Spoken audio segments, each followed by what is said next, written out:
she likes, and she could put it all on you, baby. If you bout that life,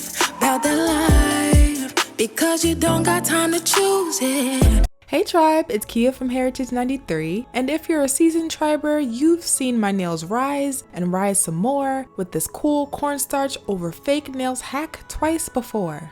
But now comes time for the crumbling fall, or is it? Either way, we're taking the time to celebrate 30K. Definitely stay tuned to the end of this video if you'd love to snag some goods to go with your nails. Whether your nails are suffering from a temporary travesty or are serving goals like magical majesties. In the meantime, I'm going to be walking you guys through how I remove these false nails for the count and giving you my best removal advice, all while making a few mistakes myself so you guys don't have to.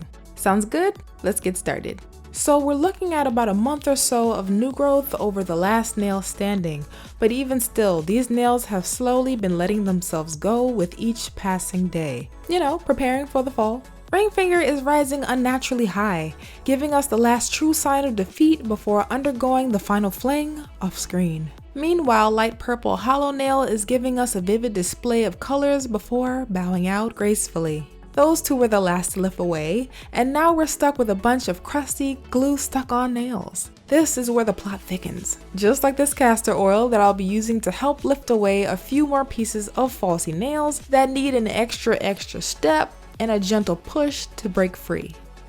Now, here's where I wish things would have popped off a little better. I'm swishing my oily hands in the bowl of warmish water, but notice how I'm peeling the fake nail off my thumb, like, you know, how you would peel the shell off a boiled egg? In hindsight, yeah, I knew better. I should have just removed what I could by hand and used pure acetone and a bunch of cotton balls to remove the rest.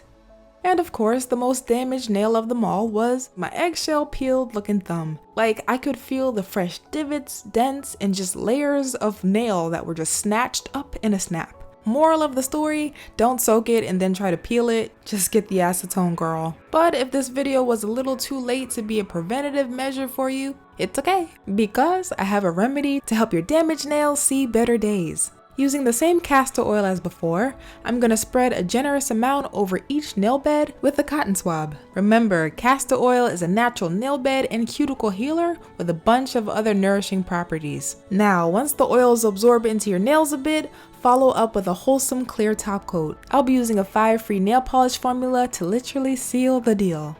After that, I take my time to repeat the same process on my other hand. First, apply castor oil to your dry, clean, bare nails, let it soak in for 2 minutes or so, and then seal with a top coat of your choice. I applied this 2-step treatment 1 to 2 times a week over the course of 3 weeks, and I definitely saw progress in the overall look of my bare nails. By the end of week 3, the girls weren't 100% back to normal, but they were definitely making huge strides on their road to recovery.